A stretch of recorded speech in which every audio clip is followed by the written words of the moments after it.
The average person spends 70% of their waking hours either ruminating about the past or worrying about the future, rarely experiencing the present moment. This mental time travel prevents us from accessing our best psychological state. Like many of you, I once found myself trapped in this spiral of overthinking.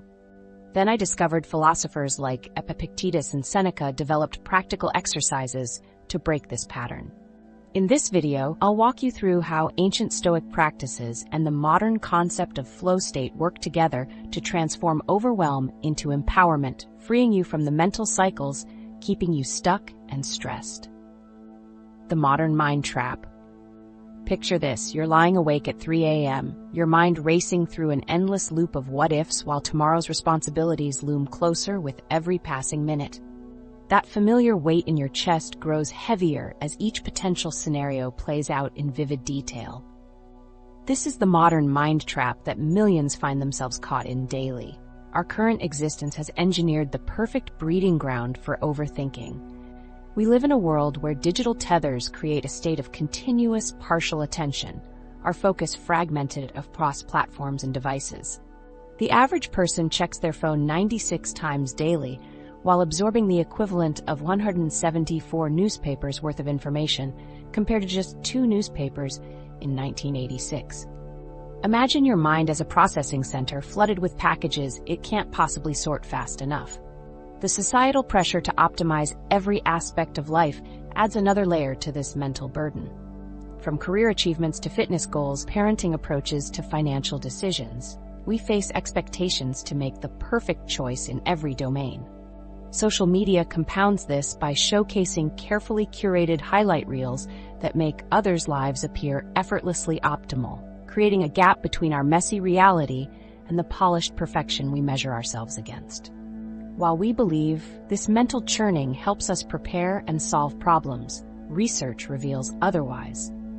Harvard psychologists discovered that excessive analysis actually decreases decision quality and satisfaction with choices made. What feels like productive preparation is often just spinning our mental wheels, burning cognitive fuel without forward movement.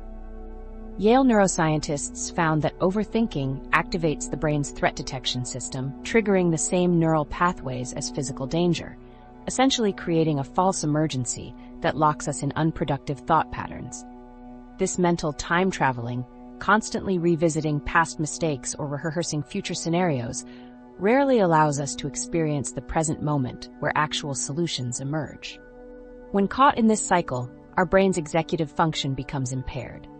The physiological stress response releases cortisol that targets the prefrontal cortex, ironically, the very region responsible for clear thinking, rational decision-making, and emotional regulation. Overthinking creates the exact internal conditions that make clear thinking impossible. Consider your mind like a CPU running too many programs simultaneously. From the moment you wake up, snooze or get up, coffee or tea, which email first? Your brain processes countless choices. While many happen automatically through habits, we still face thousands of conscious decisions daily. Yet our conscious mind can only effectively process about 40 bits of information per second, while our sensory systems take in roughly 11 million bits. This cognitive bottleneck transforms into analysis paralysis, where the brain's default mode network, associated with self-referential thinking, becomes overactive, consuming significant resources without producing useful outcomes. The psychological cost is significant. Chronic overthinkers report higher levels of anxiety, depression, and sleep disturbances. They delay important decisions or avoid them entirely. Relationships suffer as overthinking partners misinterpret interactions and attribute negative intentions where none exist. Career advancement stalls as manageable challenges transform into overwhelming obstacles. Overthinking disguises itself as problem solving. The internal narrative feels productive, I'm just being thorough, or I need to consider all possibilities. This creates a false sense that more thinking equals better outcomes, when research consistently shows that beyond a certain threshold, additional analysis yields diminishing and eventually negative returns. This overthinking trap isn't a modern invention. Despite our tendency to blame digital devices and information overload, This tendency toward mental rumination is a fundamental human characteristic that ancient philosophers recognized. Seneca described the anxious mind as one that makes everything worse and suffers before it is necessary. Epictetus observed how people torment themselves with imaginings about the future rather than dealing with present reality. These ancient thinkers developed specific practices to overcome it. Their approaches weren't based on positive thinking platitudes, but on systematic training of attention and perspective. They recognized overthinking as a skill deficit rather than a character flaw, creating practical exercises to strengthen the mind's engagement with challenges without falling into rumination. Overthinking destroys productivity and peace by creating a neurological loop that prevents access to your brain's most efficient problem-solving capabilities. It blocks the neural pathways that lead to insight, creativity, and effective action. This explains why solutions often appear when you step away, during a shower, a walk, or upon waking. These moments of mental release allow different neural networks to engage, creating conditions for connections and insights that conscious overthinking blocks. The wisdom before smartphones. Those neural pathways that get blocked during overthinking were actually mapped by philosophers long before brain scans existed. In the midst of collapsing empires and political uncertainty that dwarfs our modern anxieties, a group of ancient thinkers developed a systematic approach to mental clarity that modern neuroscience is only now beginning to validate, and it might be exactly what your overwhelmed mind needs. The moments of mental release we discussed, those solutions appearing during showers or walks, were systematically cultivated by philosophers who recognized the human mind's tendency towards self-created suffering. While we attribute overthinking to modern pressures, these ancient thinkers faced societal collapse, disease outbreaks, and political violence that make our daily concerns seem relatively manageable. Consider the Stoic philosophers, who developed practical techniques amid genuine catastrophe. Marcus Aurelius wrote his reflections by candlelight in military camps while defending Rome's borders during the Antonine Plague that killed millions. Each morning, he practiced premeditatio malorum, the premeditation of evils, to prepare his mind for challenges. Begin each day by telling yourself, "Today I shall be meeting with interference, ingratitude, insolence, disloyalty, ill will, and selfishness," he wrote as someone training his mind to remain steady, regardless of circumstance. Imagine a Roman officer practicing this technique before battle, mentally rehearsing possible scenarios, defeat, injury, or the loss of comrades, not to induce fear, but to prepare his response. Compare this to a modern executive before a crucial presentation, who instead of spiraling into anxiety about what might go wrong, calmly considers potential difficulties and prepares mental responses, arriving with greater composure and adaptability. This practice represented deliberate mental training designed to strengthen attention and perspective, similar to how modern athletes condition their bodies. By mentally rehearsing potential difficulties, practitioners weren't dwelling in negativity, but inoculating their minds against being derailed when difficulties appeared. Epictetus and Seneca expanded this systematic approach from different life positions. Born into slavery and later disabled, Epictetus developed practices for maintaining clarity through the discipline of perception. Seneca, advisor to the unstable Emperor Nero, wrote extensively about managing anxiety while facing genuine danger.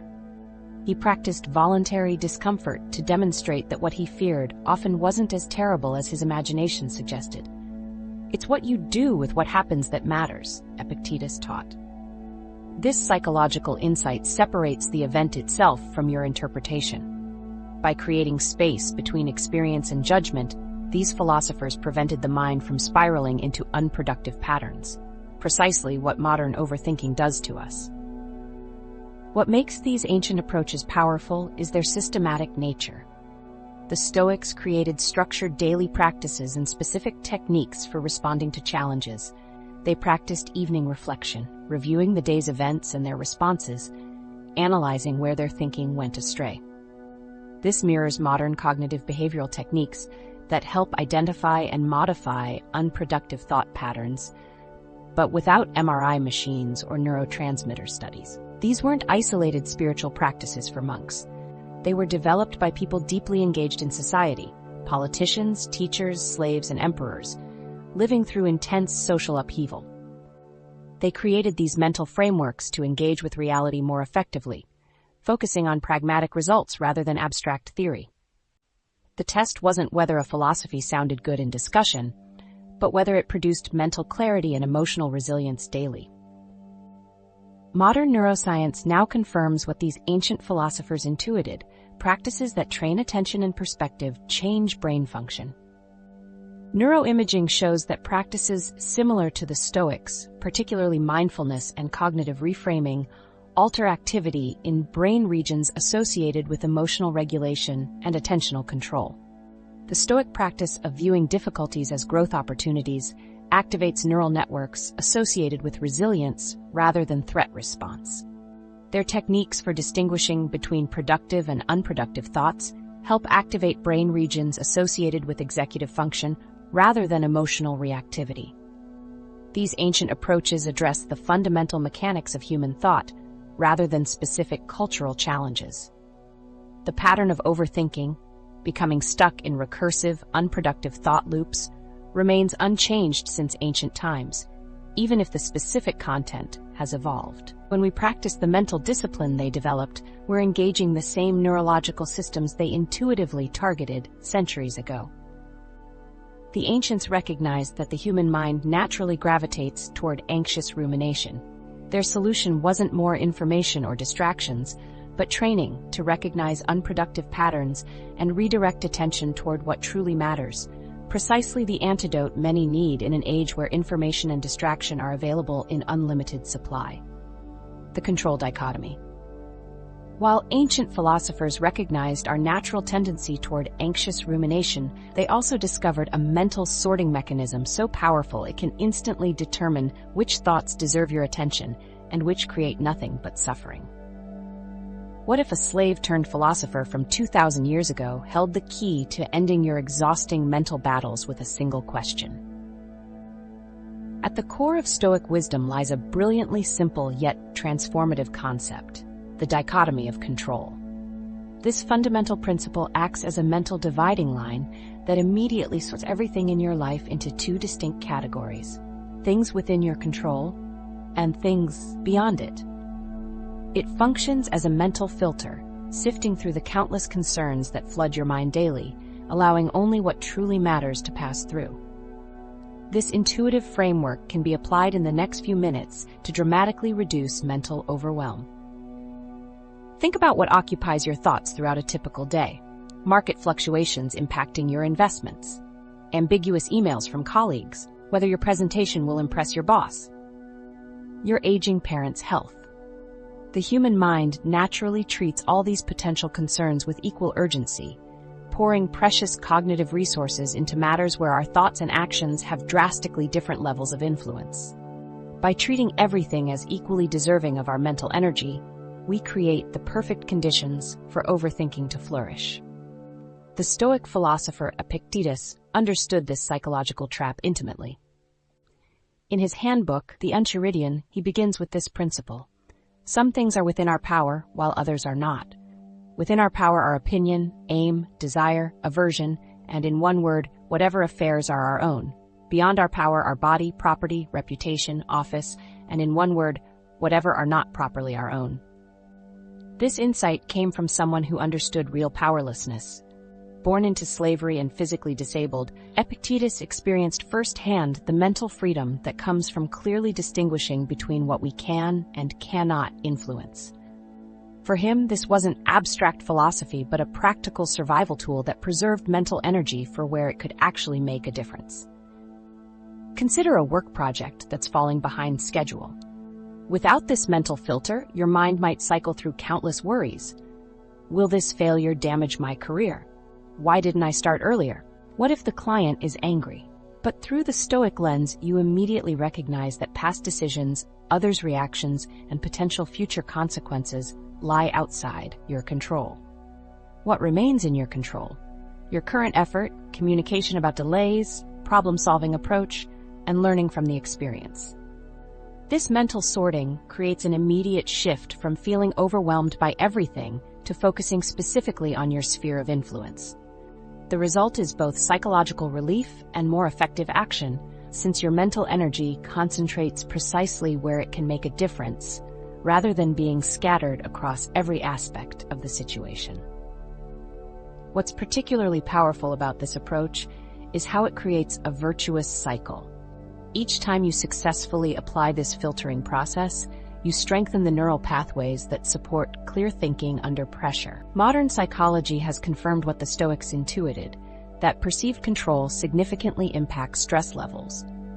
When we clearly identify what we can change, the brain's threat response diminishes, allowing the prefrontal cortex to engage in more creative problem-solving rather than reactive thinking. Research at the University of Chicago found that even a small sense of control in challenging situations reduced stress hormones by up to 50%, compared to identical situations where participants felt they had no influence. This finding helps explain why the dichotomy of control creates such immediate relief. It instantly restores a sense of agency within defined boundaries, rather than leaving you feeling helpless against an overwhelming array of concerns. The beauty of this approach lies in its simplicity and immediate applicability. You don't need to meditate for years or master complex techniques. The next time you find yourself caught in overthinking, simply ask, "Is this within my control?" Visualize a scale where you place each concern. Those outside your control tilt away, while those within your influence remain balanced and ready for action. For concerns outside your control, practice consciously releasing them. For what remains within your control, direct your full attention and energy there. Over time, this practice becomes increasingly automatic. You develop a control filter, a mental algorithm that automatically sorts incoming concerns, directing your attention only to what deserves it. This doesn't mean becoming passive about life's challenges, but rather becoming strategic about where you invest your limited mental resources. In an age of information overload and global awareness, we're exposed to more concerns than any human mind was designed to process. The Stoic approach doesn't ask you to disconnect from the world, but to engage with it more wisely, distinguishing between awareness and unproductive worry. Thought triage. The information age has transformed us into mental hoarders, collecting and storing every worry, prediction, and rumination as though each deserves equal space in our consciousness. But what if you've been treating all your thoughts with the same reverence, when many deserve to pass through your mind like clouds in the sky, acknowledged but not invited to stay for dinner? Your brain generates between 6,000 and 70,000 thoughts daily. Yet most of these mental visitors contribute nothing to your well-being or problem-solving abilities. This mental traffic creates a psychological gridlock where important insights struggle to emerge through the noise. Without a system to evaluate this constant stream, we become overwhelmed, treating every passing thought as though it requires immediate attention. Consider how emergency rooms work. When patients arrive, medical staff don't treat them in order of arrival. They use a sophisticated triage system that quickly determines which cases are life-threatening and which can safely wait. The ancient Stoics developed a remarkably similar approach for mental content, creating a thought triage system that rapidly sorts mental events based on their actual importance rather than their emotional intensity. This Stoic thought evaluation framework begins with a deceptively simple question: is this thought about something within my control? This question immediately categorizes thoughts into those worthy of your energy and those that aren't. When a thought concerns something beyond your influence, others' opinions, past events, natural disasters, economic forces, the Stoics practiced actively releasing it rather than engaging further. Epictetus illustrated this point with a powerful metaphor, suggesting that trying to control the uncontrollable is as futile as attempting to put a straitjacket on the ocean. The mental energy saved by releasing thoughts about uncontrollable matters is substantial. Research suggests we spend approximately 50% of our thinking time on matters we cannot influence. For thoughts that do pass this first filter, the Stoics applied a second question: does this thought serve virtue? In contemporary terms, does this thought help me become better or solve an actual problem? This second filter distinguishes between productive planning and unproductive rumination, between useful preparation and anxiety-inducing catastrophizing. When faced with an upcoming presentation, your mind might generate dozens of thoughts. What if I forget my points? My colleagues' presentations are always better received. I should practice more. What if the technology fails?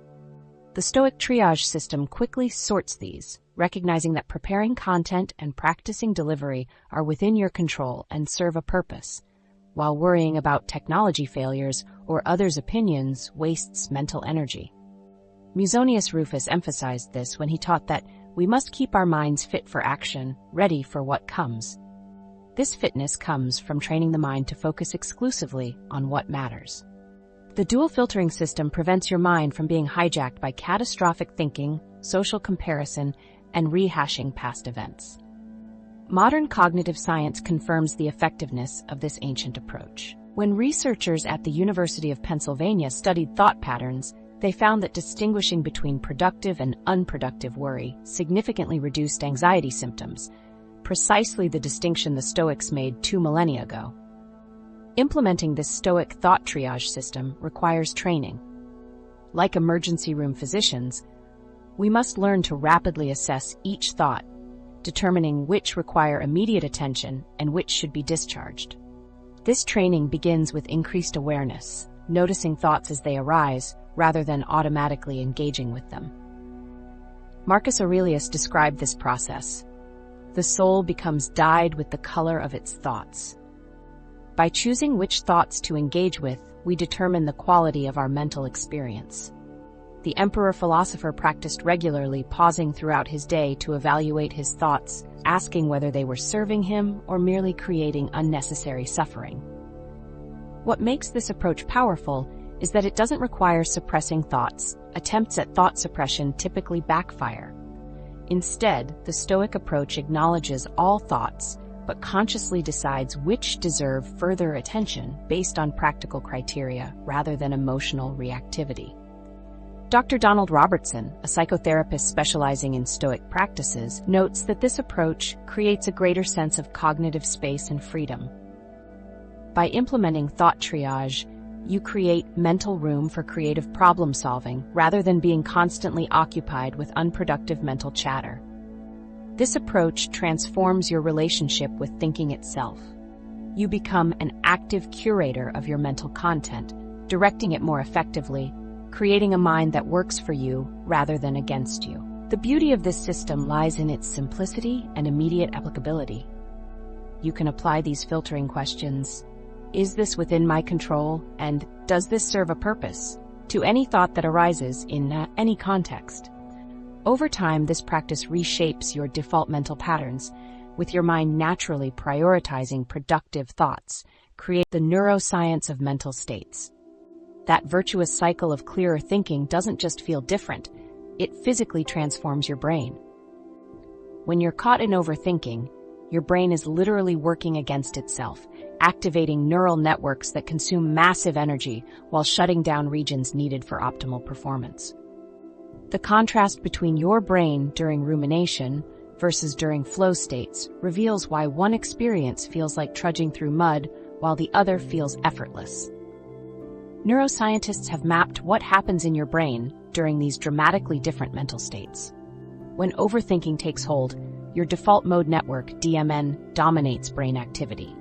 The DMN functions as your brain's autopilot system, activating when you're not focused on the external world. While useful for self-reflection and creative connections, an overactive DMN creates the perfect neurological environment for rumination. The DMN includes several key brain regions working together during overthinking: the posterior cingulate cortex, the medial prefrontal cortex, and parts of the parietal lobe. These areas form a circuit specializing in self-referential thinking, processing information about yourself, your past, your future, and how others might perceive you. During overthinking, blood flow increases dramatically to these regions while simultaneously decreasing to areas responsible for focused attention. This shift creates a neurological state of inefficiency. Your brain burns through glucose and oxygen at an accelerated rate without producing meaningful solutions. It's like running your car engine at full throttle while in neutral, consuming fuel without moving forward. The longer you remain in this state, the more depleted your cognitive resources become, explaining why overthinking feels so mentally exhausting. On a cellular level, when the DMN dominates, your brain releases a steady stream of stress hormones. The amygdala becomes hyperactive, triggering cortisol and adrenaline release. These chemicals prepare your body for danger, but when produced continuously during overthinking, they create a neurochemical environment that inhibits clear thinking. Your prefrontal cortex becomes impaired by this stress response, making it harder to escape rumination the longer it continues. In contrast, during flow states, your brain operates entirely differently. A phenomenon called transient hypofrontality occurs during flow, a temporary downregulation of the prefrontal cortex. This downregulation specifically affects the self-monitoring parts responsible for self-criticism and overthinking. As these self-conscious parts quiet down, other neural networks take over. The brain's salience network becomes highly active, helping you distinguish between relevant and irrelevant information without conscious effort. The central executive network creates a direct pipeline between perception and response, removing delays caused by excessive analysis. The neurochemical profile during flow states is equally transformative. Your brain releases performance-enhancing chemicals. Dopamine drives motivation, endorphins create the sensation of effortless execution, anandamide promotes lateral thinking, and norepinephrine maintains alertness without anxiety. This neurochemical cocktail enhances performance while creating enjoyment absent during overthinking. These two brain states, overthinking and flow, cannot coexist. The neural networks responsible for each operate like a neurological seesaw. When one activates, the other is suppressed. This explains why flow states feel like such a profound relief from overthinking. They're neurologically incompatible states. Understanding these distinct brain mechanisms reveals why ancient practices effectively combat overthinking. Stoic techniques, like the dichotomy of control and thought triage, target the exact mechanisms that shift brain activity away from the default mode network toward more present-centered engagement. When applying the dichotomy of control, you're training your salience network to automatically filter thoughts based on relevance, precisely what happens naturally during flow states. Similarly, mindfulness practices work by intentionally shifting brain activity out of the default mode network. When focusing attention on present moment experience rather than self-referential thinking, you activate task-positive networks that suppress the DMN. This explains why brief periods of present moment focus can interrupt hours of rumination. You're switching between distinct brain operating systems. The practical implication is profound. You don't need to fight overthinking directly. Instead, you can activate competing neural networks that naturally suppress rumination. By understanding these mechanisms, you gain a more efficient approach to mental clarity, working with your brain's natural functioning rather than against it.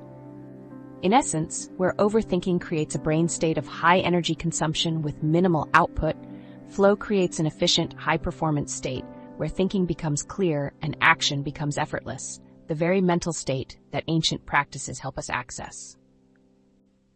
The endurance of Stoic methods. While modern neuroscience gives us the why behind mental clarity, ancient philosophy offers us the sustainable how. What makes a 2,000-year-old thought system more effective than today's endless parade of productivity apps and life hacks?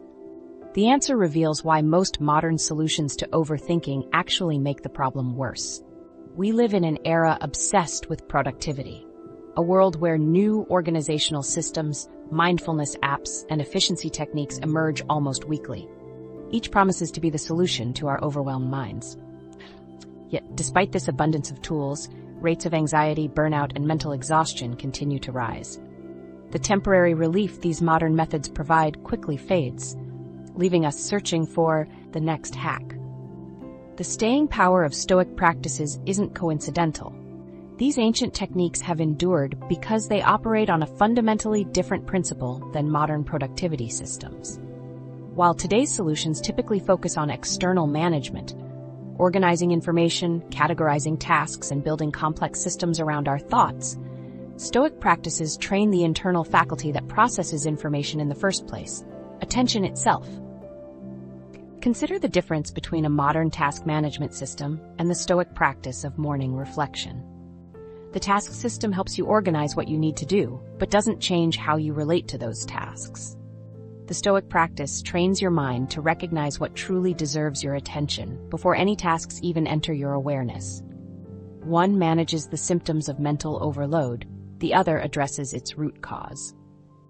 Marcus Aurelius, ruling the vast Roman Empire with its countless demands, didn't create elaborate organizational schemes. Instead, he wrote repeatedly in his journal, training his attention through daily reflection.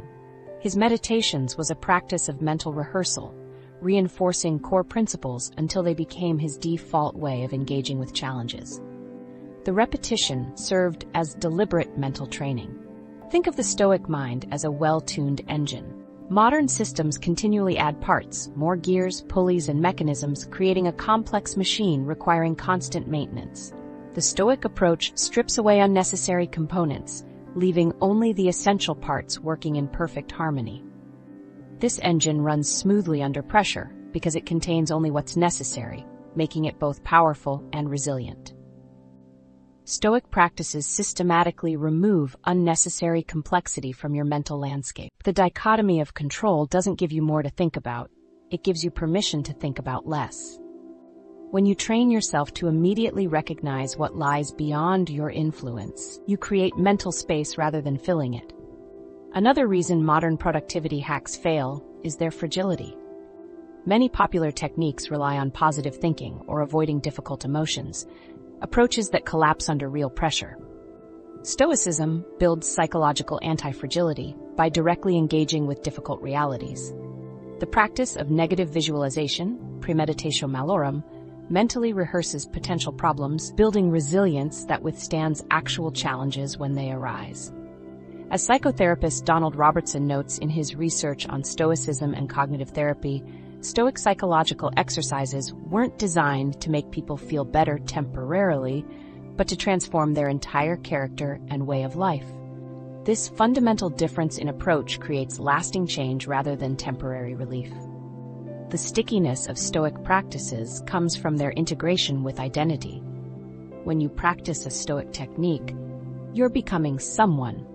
A person who lives according to Stoic principles gradually embodies those principles, rather than merely applying techniques. This identity-based approach creates self-reinforcing patterns of thought that sustain themselves without constant effort. Stoic practices address the root causes of overthinking that haven't changed despite our technological advancement. The fear of judgment that drives social anxiety today would be recognizable to Epictetus. The attachment to outcomes that creates performance anxiety would be familiar to Seneca. The confusion about what truly matters that leads to existential overthinking would make perfect sense to Marcus Aurelius. Modern science increasingly validates what Stoics knew intuitively. Cognitive behavioral therapy, widely considered the most empirically validated form of psychotherapy, draws heavily from Stoic techniques and principles, a fact acknowledged by its founders. Neuroscientific research into attention, emotion regulation, and resilience continues to confirm the psychological mechanisms behind Stoic practices. The ultimate test of any mental practice is its results over time. Stoic practices have endured precisely because they work with rather than against human psychology. They don't require superhuman discipline or perfect consistency. They acknowledge our limitations and work within them, gradually transforming our relationship with thinking itself. This transformation isn't just theoretical, it's practical and observable. Like the skilled craftsman who knows exactly which tool to use for each task, the practice Stoic develops an intuitive sense for where attention belongs and where it doesn't. This skill, refined over time, creates the sustainable mental clarity that modern approaches often promise, but rarely deliver. Cognitive distancing, the 60-second reset. The transformation of our relationship with thinking isn't just a philosophical ideal, it's something you can begin in the next 60 seconds. What if the distance between being trapped in your thoughts and gaining freedom from them was shorter than the time it takes to check your phone? The ancient Stoics discovered a mental technique so powerful that modern psychologists have built entire therapeutic approaches around it, yet so simple you can learn it before this video ends. Picture this. You're about to walk into an important meeting. Suddenly, your mind floods with thoughts. I'm completely unprepared. Everyone will see I don't belong here. Your heart races, palms sweat, and you feel frozen in place. In this moment, you aren't experiencing these thoughts. You've become them. This phenomenon, called cognitive fusion by psychologists, makes clear thinking nearly impossible. When fused with anxious thinking, your thoughts transform from passing mental events into your entire reality. This fusion creates a psychological blind spot. You don't experience, I'm thinking that this presentation will be a disaster. Instead, you experience, this presentation will definitely be a disaster, as absolute truth. The thought feels so real that your body responds with the same stress reactions you'd have during the actual feared event. The Stoic approach recognizes that this fusion isn't inevitable. Epictetus instructed his students to make a distinction between the event itself and your judgment about it. This represents a practical technique for creating a crucial gap between experience and interpretation, a gap where freedom exists. Here's how to apply this immediately. When anxiety rises about an upcoming challenge, notice the structure of your experience. Instead of being swept away by everything is falling apart, recognize, I'm having the thought that everything is falling apart. This simple reframing, adding, I'm having the thought that, creates immediate psychological distance. Try now. I'm having the thought that. The power of this technique comes from not needing to change your thought's content. You're simply recognizing thoughts as mental events rather than absolute realities. This shift activates different neural pathways, engaging observational networks instead of ruminative ones.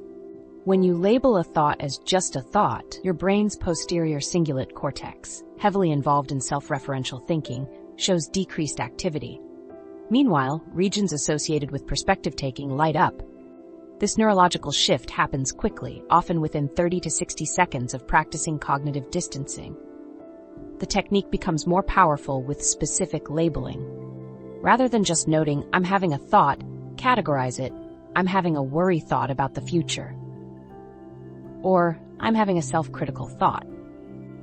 This additional step engages the brain's ventrolateral prefrontal cortex, which helps regulate emotional responses. Overthinking isn't thinking extensively. It's thinking without awareness that you're thinking. It's being so absorbed in mental content that you forget you're experiencing thoughts rather than direct reality. This technique parallels what meditation traditions have taught for millennia. The Buddha described developing the capacity to see thoughts as just thoughts rather than facts. Bear attention. The Stoics developed their version of this psychological insight, demonstrating how wisdom traditions across cultures recognize this fundamental mental skill. Let's practice with a real example. Imagine preparing for an important presentation and thinking, I'll completely freeze up and everyone will think I'm incompetent. Without cognitive distancing, this creates immediate distress, racing heart, shallow breathing, mental fog. With cognitive distancing, you'd actively note, I'm having the thought that I'll freeze up and people will judge me negatively. That's an anxiety thought about the future. This labeling creates space where none existed before. In that space, you can respond rather than react. You might ask, is this thought helpful? Is it based on evidence? Do I need to take it seriously? These questions become available only after creating distance from the thought. This technique works regardless of thought content. Whether dealing with future worries, past ruminations, or judgments about yourself or others, cognitive distancing provides crucial space. One approach works across all varieties of mental content. With practice, this technique becomes increasingly automatic. What begins as deliberate effort eventually becomes a natural capacity for witnessing mental activity without being consumed by it. Your relationship with thinking transforms from identification to observation. The beauty lies in immediate accessibility. The capacity to create mental space is innate to human consciousness. The Stoics provided a structured way to access it. This metacognitive awareness can be systematically developed, with research showing measurable reductions in stress and emotional reactivity after just minutes of practice. The daily practice that breaks rumination. These biological changes happen in the moment, But what about lasting transformation? Most people make a crucial mistake when addressing overthinking. They wait until they're already drowning in thoughts before attempting to swim to safety. What if instead of learning to escape the whirlpool, you could prevent it from forming in the first place? Imagine training your mind like an athlete trains their body. The occasional workout might make you feel good temporarily, but consistent daily practice transforms your physical capabilities. Your mental patterns work the same way. The techniques we've explored so far are powerful interventions during overthinking episodes, but they're essentially emergency measures. For true mental transformation, you need a daily practice that gradually rewires your brain's default settings. This is where ancient wisdom offers something remarkable: a simple evening ritual practiced by the Stoics called the examination of conscience. Each evening, before sleep, they would take 10 minutes to systematically review their day, asking specific questions. Where did I experience overthinking today? What triggered it? How did I respond? What would a wiser response have looked like? The power of this practice lies in creating what psychologists now call meta-awareness, the ability to observe your own thought patterns from a higher perspective. When you consistently reflect on your thinking patterns, you begin to notice recurring themes. Perhaps certain people consistently trigger overthinking, or specific situations repeatedly lead to rumination. These patterns, once recognized, lose much of their unconscious power over you. Take Sarah, a marketing executive who struggled with perfectionism. After implementing this evening reflection practice for just 3 weeks, she noticed a pattern. Client feedback emails consistently sent her into hours of rumination. By recognizing this trigger, she created a new response strategy, reducing her overthinking episodes by nearly 70% in 2 months. A study from the University of California found that this type of reflection activates regions in the prefrontal cortex associated with executive function and metacognition. You're literally creating new neural pathways that bypass your brain's tendency toward rumination. With each evening reflection, you strengthen these alternative pathways, making them more available during future challenges. This mental pattern recognition practice differs from simply thinking about your day through its structured approach. You're actively analyzing the relationship between situations, thoughts, and responses. You're training your brain to automatically ask better questions when faced with challenges. Is this worth my mental energy? Rather than spiraling into worst-case scenarios. The Journal of Personality and Social Psychology published research showing that people who engage in this reflection show significant decreases in rumination over time. Their brains become less prone to getting stuck in unproductive thought loops. The researchers noted that consistent reflection builds the mental equivalent of muscle memory, creating automatic thought patterns that bypass rumination circuits. Consistency matters more than duration. Research from the Max Planck Institute found that just 5 to 10 minutes of daily reflection created more lasting neurological changes than occasional hour-long sessions. Dr. Richard Davidson explains, "The brain responds to consistency of training. Brief, regular practice creates stronger neural pathways than occasional intensive efforts." The evening timing is strategic. Sleep researchers at Harvard Medical School discovered that the brain consolidates learning during sleep, particularly information reviewed just before bedtime. By reflecting on your thought patterns before sleep, you're essentially giving your brain instructions on what to process during the night. To implement this practice, 1. Find a quiet moment before bed. 2. Ask yourself, where did my mind get caught in overthinking today? What was happening just before those episodes? What underlying beliefs might be driving those thought patterns? 3. Write down your observations, even briefly. 4. Note one specific way you'll respond differently tomorrow. The physical act of writing activates different neural networks than mental reflection alone. A study in the Journal of Experimental Psychology found that writing about thinking patterns creates stronger metacognitive awareness than simply thinking about them.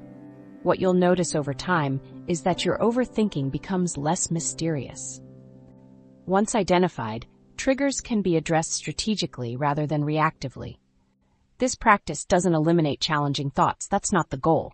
it transforms your relationship with thinking itself. Instead of being swept away by thought currents, you develop the capacity to observe them from the riverbank. A fascinating side effect is that it gradually expands the gap between stimulus and response.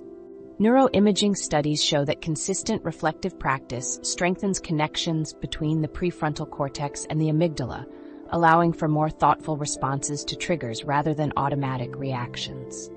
This is what the Stoics understood intuitively. Regular mental training creates space for wisdom to operate in entering the flow state. Beyond managing overthinking lies something far more profound, a state where overthinking becomes neurologically impossible. The ancient Greeks called it enthousiasmos, to be filled with the gods, while modern psychologists call it flow. This state creates specific brain chemistry that simultaneously shuts down rumination networks while enhancing performance capabilities by up to 500%. Remember that moment when you were painting and hours vanished in what felt like minutes? Your brush moved effortlessly across the canvas, each stroke flowing naturally from the last. The constant mental chatter, your self-criticism, worries about technique, comparisons to other artists, simply disappeared. You had entered what psychologist Mihaly Csikszentmihalyi calls the flow state, the direct neurological opposite of overthinking. While Stoic practices provide powerful tools to manage runaway thoughts, flow represents something entirely different, a complete cessation of self-referential thinking. In flow, the part of your brain responsible for self-monitoring temporarily deactivates. The voice that constantly evaluates your performance and worries about how others perceive you falls silent. Not because you've suppressed it, but because your entire neural architecture has shifted into a different operational mode. Flow remains elusive for most people because it requires specific conditions that we typically stumble upon by accident. Csikszentmihalyi's research identified several essential triggers. The most crucial is the challenge skill balance. The activity must be difficult enough to demand complete attention, but not so difficult that it overwhelms you. When an activity is too easy, your mind wanders. When it's too hard, anxiety takes over. Flow emerges in that narrow channel between boredom and anxiety. Consider the experience of basketball legend Michael Jordan during his famous flu game in the 1997 NBA Finals. Despite being severely ill with what was later revealed to be food poisoning, Jordan scored 38 points and led his team to victory. During post-game interviews, he described entering a state where his fever and exhaustion seemed to disappear. He was operating purely on instinct, with his critical mind completely silenced. This wasn't mere determination, it was his brain shifting into flow state, where overthinking became physically impossible. Beyond the challenge skill balance, flow requires clear goals, immediate feedback, and the sense that the activity is intrinsically rewarding. When these elements align, your neurochemistry dramatically shifts, creating what Stephen Kotler calls the most potent cocktail of performance-enhancing neurochemicals that the brain can produce. This cocktail includes dopamine for focused attention, norepinephrine for faster reactions, endorphins for pain blocking, and anandamide for lateral thinking. Simultaneously, the brain reduces cortisol and other stress hormones that fuel overthinking. What makes flow particularly relevant to our discussion is a phenomenon called transient hypofrontality. Imagine your prefrontal cortex, the brain's self-critic, as a spotlight constantly illuminating your flaws and potential failures. During flow, this spotlight dims significantly. It's like driving a car where the backseat driver finally falls asleep, allowing you to navigate instinctively without constant interruption. As Kotler explains, when we're in flow, the conscious processing that would normally slow us down shuts off. There's no sense of self, no doubt, no worrying about controlling what's going on, and zero hesitation. Your perception of time also shifts dramatically in flow. This temporal distortion occurs because the brain regions that track time, primarily in the prefrontal cortex, decrease in activity. Without this internal clock, you become fully immersed in the present moment, the only place where overthinking cannot exist. The path to flow typically includes what psychologists call the struggle phase, a period of frustration or difficulty that the brain must push through. This phase triggers the stress response. releasing enough norepinephrine and dopamine to reach optimal levels for flow. The musician practicing a difficult passage or the writer facing a blank page must navigate this initial struggle before the neurochemical shift occurs. By understanding these mechanisms, you can intentionally design activities that make flow more likely. This begins with choosing activities that align with your skills while providing the right level of challenge, creating clear goals and feedback mechanisms, and eliminating distractions. The beauty of this approach is that it doesn't require suppressing overthinking through willpower. Instead, it creates conditions where overthinking naturally subsides as the brain shifts into an entirely different operational mode. You're working with your neurological design to access a more optimal state. Engineering your environment for flow. Working with your neurological design is only half the equation. The spaces around you might be silently programming your mind for overthinking rather than flow. Look at your immediate surroundings right now. How many objects within arm's reach are designed to fragment your attention rather than deepen it? The invisible architecture of your physical environment shapes your mental landscape in ways most people never recognize. While we've explored various internal practices to combat overthinking, we must acknowledge a fundamental truth. Your mind doesn't operate in isolation. The physical world you inhabit constantly influences your cognitive patterns. Princeton University researchers discovered that visual clutter in your environment competes for neural resources, leaving fewer mental resources available for focused thinking. This creates what neuroscientists call a poverty of attention, where your cognitive bandwidth becomes unnecessarily taxed by environmental factors. When you attempt to overcome overthinking through willpower while remaining in an environment designed for distraction, you're essentially swimming upstream. Stanford researchers found that attempting to concentrate in distraction-rich environments depletes the same neural pathways needed for decision-making and self-regulation. This explains why your strongest efforts to focus often fail. The environment itself works against your brain's natural capabilities. The most immediate environmental change you can make is removing digital distractions. Research from the University of Texas found that simply placing your smartphone in another room improves cognitive performance on challenging tasks by nearly a third. This happens because your brain repeatedly checks for potential notifications even when none exist, creating a constant drain on your attention. Imagine the mental quiet that descends when these attention-grabbing devices disappear from view. Suddenly, your thoughts can settle on one task without the persistent pull toward interruption. Next, eliminate what Cal Newport calls attention residue, the cognitive aftermath that lingers when you switch between tasks. Each notification, alert, or visual reminder of unfinished tasks creates this residue, fragmenting your attention and making overthinking nearly inevitable. Conduct an attention audit of your workspace. Identify and remove objects that trigger thoughts of unrelated responsibilities. Research from the University of California found that merely seeing an icon for an unfinished task can reduce cognitive performance by up to 20%. Physical clutter works similarly. Visible reminders of unorganized projects create continuous low-level anxiety that fuels rumination. Consider implementing clear entry and exit rituals for focused work. These rituals serve as neurological bridges, helping your brain transition between different cognitive states. Dr. Adam Gazzaley of UCSF explains that our brains require transition signals that prepare neural networks for different modes of operation. Software developer Kathy Sierra kept a special candle at her desk. Lighting it signaled time for deep work. Extinguishing it marked the end of the session. This consistent ritual created a powerful state-switching cue that dramatically improved her ability to access focused states. Incorporate natural elements in your workspace. Even something as simple as a plant or nature photograph can improve directed attention by up to 20%. Natural scenes activate a gentle form of attention that allows your mental resources to replenish rather than deplete. Picture a workspace with sunlight filtering through leaves, the subtle green presence creating a sense of calm that makes focused thought feel effortless rather than forced.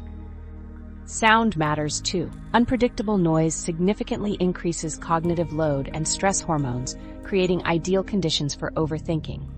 Conversely, consistent ambient sound at around 70 decibels, like coffee shop background noise, can enhance creative problem solving by providing just enough auditory stimulation to keep the mind engaged without overwhelming it.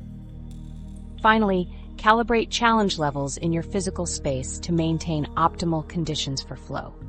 Dr. Csikszentmihalyi's research reveals that people experience flow more readily when their environment contains visual progress indicators that provide immediate feedback. Something as simple as a physical progress tracker or visual milestone map can transform how your brain perceives tasks, shifting from anxiety-producing ambiguity to clarity that supports flow. By strategically reshaping your environment using these principles, removing digital distractions, eliminating attention residue, implementing state-switching rituals, incorporating natural elements, managing sound, and calibrating challenge cues, you create external conditions that naturally support flow instead of overthinking. These environmental modifications work by aligning your surroundings with your brain's natural operational tendencies. The challenge skill balance. While your environment shapes your thinking patterns, what if I told you there's a precise mathematical formula that determines whether your mind spirals into overthinking or slips into flow? The difference between anxiety and optimal performance lies in the delicate balance between what you're attempting to do and your current capacity to do it. This balance point, what psychologists call the challenge skill ratio, functions as a neurological switch that can instantly transform your mental state. Think about a time when you were completely absorbed in an activity, where hours passed like minutes and your usual self-doubt vanished. Now recall a situation where your mind raced with worry, playing out endless scenarios and second-guessing every decision. Both experiences were governed by the same fundamental equation. When challenges significantly outpace your current abilities, your nervous system interprets this gap as a threat. Your body shifts into a physiological state of emergency, flooding your system with stress hormones that trigger the neural pathways fueling overthinking. This is a biological response designed to protect you from perceived danger. Your prefrontal cortex gets hijacked by survival circuitry, making clear thinking nearly impossible. Conversely, when your skills far exceed the challenges you face, your brain begins to wander. With insufficient external demands to occupy your full attention, your mind creates its own entertainment, often through rumination, daydreaming, or seeking distraction. This explains why even highly skilled individuals find themselves overthinking during routine tasks. The sweet spot, where flow emerges and overthinking becomes neurologically impossible, occurs in what Csikszentmihalyi called the flow channel. This narrow band where challenges slightly exceed your current skills creates what researchers call productive struggle. Here, the task demands your complete attention without overwhelming your capabilities. Imagine walking a tightrope, too high without proper training, and fear paralyzes you. Too low and simple, your mind wanders to weekend plans. But at just the right height, challenging yet achievable, you're completely present, focused on each step. This was my experience learning rock climbing. When the routes matched my ability level perfectly, my chronic overthinking disappeared completely, replaced by pure focus on the next handhold. In this optimal balance, the brain's executive control networks fully engage with the task, leaving no neural resources available for self-referential thinking. The medial prefrontal cortex, responsible for self-criticism and rumination, simply lacks the bandwidth to operate. Overthinking becomes neurologically impossible. This discovery explains why your mental state varies dramatically throughout the day. The programmer who overthinks during meetings enters flow instantly when coding. The artist paralyzed by self-doubt when starting a new project loses all self-consciousness once engaged in the creative process. The difference lies in the challenge-skill relationship of each activity. Rather than seeing overthinking as a permanent trait or trying to eliminate it through willpower, you can strategically engineer activities to create the optimal challenge-skill ratio. This approach works with your neurological design rather than fighting against it. Csikszentmihalyi's research reveals this balance point constantly shifts.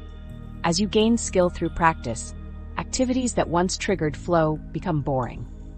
This explains why activities you once loved eventually feel empty. The solution is to deliberately increase the challenge to match your growing capabilities. This dynamic relationship creates the flow channel, a moving target requiring continuous calibration. Elite performers intuitively understand this, constantly seeking challenges at the edge of their abilities, maintaining the optimal challenge-skill ratio. Even routine tasks can be redesigned to create this optimal balance by identifying adjustable elements that create productive struggle. A work task might be restructured with tighter deadlines or creative constraints. A walking routine could incorporate interval training. Each adjustment shifts the challenge-skill ratio toward flow and away from overthinking. Practical ways to adjust challenge levels include setting ambitious but achievable deadlines, creating immediate feedback systems, identifying complexity variables you can modify, practicing at the edge of your abilities, and introducing novel elements to familiar tasks. This approach addresses overthinking at its source, rather than managing symptoms. When properly engaged in an optimally challenging activity, your brain lacks capacity to maintain the neural networks responsible for rumination. Traditional approaches to overthinking often fail because they address the wrong problem level. Meditation and mindfulness practices work because they create an optimal challenge-skill balance for attention itself. Most empowering is how this transforms your relationship with overthinking. Rather than seeing it as a personal failing, recognize it as valuable feedback about your current challenge-skill balance. Overthinking becomes a signal to adjust this ratio, either by increasing challenge or building skills. The breath as anchor. Beyond crafting optimal challenges lies an even more immediate tool for interrupting overthinking in its tracks. What if the most powerful antidote to mental chaos isn't a complex technique, but something you're doing right now, automatically, roughly 20,000 times per day? Your breath represents a powerful resource in the battle against overthinking. It requires no special equipment, costs nothing, and can be deployed anywhere, anytime. This essential function serves as the perfect bridge between mind and body, offering immediate relief when thoughts begin to spiral. When overthinking takes hold, it triggers physiological changes. Muscles tense, heart rate increases, breathing becomes shallow. These physical manifestations actively reinforce anxious thoughts. Your racing heart makes the perceived threat feel more real, generating more anxious thoughts, further accelerating your heart rate, creating a psychophysiological feedback loop. This is why purely cognitive approaches often fail in the moment.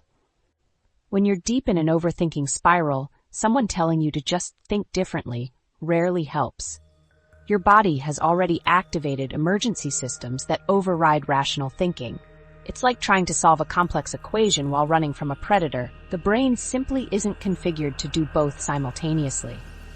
The ancient Stoics understood this mind-body connection. Marcus Aurelius wrote about measured breathing during mental turbulence. Seneca taught specific breathing practices, instructing students to withdraw into a peaceful rhythm during anxiety or anger. These were fundamental philosophical practices that enabled clearer reasoning. Modern neuroscience has confirmed what the Stoics understood through observation. The vagus nerve, the longest cranial nerve in the body, creates a two-way connection between brain and visceral organs, allowing breath patterns to directly influence neural activity. The vagus nerve serves as the primary conduit of the parasympathetic rest and digest system, in contrast to the sympathetic fight-or-flight response fueling overthinking. By intentionally adjusting your breathing, you can activate this parasympathetic response, essentially flipping the switch on your nervous system. Dr. Stephen Porges, who developed polyvagal theory, explains that extending your exhales longer than your inhales stimulates the vagus nerve, signaling to your brain that conditions are safe. This vagal stimulation reduces activity in the amygdala, the brain's alarm system, and increases activity in the prefrontal cortex, where rational thinking occurs. Try this with me right now. Inhale slowly through your nose for a count of 4. Hold briefly.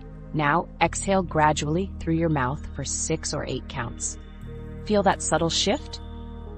This 4-6-8 pattern has been shown to reduce cortisol levels by up to 27% within just 3 minutes of practice. The extended exhale provides the strongest vagal stimulation, sending waves of relief throughout your entire nervous system. What makes this approach remarkably powerful is that it circumvents the thinking mind entirely. Your nervous system responds regardless of your thoughts about it. This is why breath control succeeds when rational arguments fail. It addresses overthinking at its physiological foundation, rather than trying to reason with thoughts fueled by a body in distress. A study from the University of California demonstrated this clearly. Researchers found that controlled breathing produced measurable changes in heart rate variability and cortisol levels significantly faster than cognitive approaches to managing stress. Dr. Andrew Huberman describes this as accessing the brain through the body, explaining that breathing remains under both automatic and voluntary control. This dual nature makes breathing a unique access point to regulatory systems that are otherwise unconscious. Recent discoveries involve specialized neurons in the brainstem called the breathing pacemaker. This cluster of cells controls breathing rhythm and sends signals that influence emotional state and attention. By changing your breathing pattern, you're directly modulating the activity of these neurons, affecting brain networks involved in thinking and feeling. To implement this technique, the moment you notice overthinking beginning, pause and bring awareness to your breath without trying to change it initially. After a few moments, gradually extend your exhales, making them longer than your inhales. Continue this pattern for just 90 seconds. Most people experience a profound shift in mental clarity within this brief intervention. For maximum effectiveness, practice daily, even when not overthinking. This creates use-dependent plasticity, strengthening the neural connection between controlled breathing and mental clarity, making it increasingly powerful during actual overthinking episodes. The breath serves as a constant anchor to the present moment. Overthinking involves mental time travel, worrying about the future, or ruminating about the past. Your breath, always occurring now, provides an immediate reference point that pulls attention back from these mental projections, offering a refuge of calm clarity whenever you need it most. As we end our journey through the landscape of mind, remember that mastery over overthinking isn't found in silencing your thoughts, but in changing how you relate to them. It's the difference between being swept away by every mental current and standing firmly as the observer of your thoughts, choosing which ones deserve your precious attention. These practices align perfectly with how your mind works. Ancient wisdom and modern neuroscience provide practical tools that transform your mental landscape when practiced consistently. Will you reshape your neural pathways today? Will you step into freedom where your mind serves rather than controls you? Try one technique right now. Your next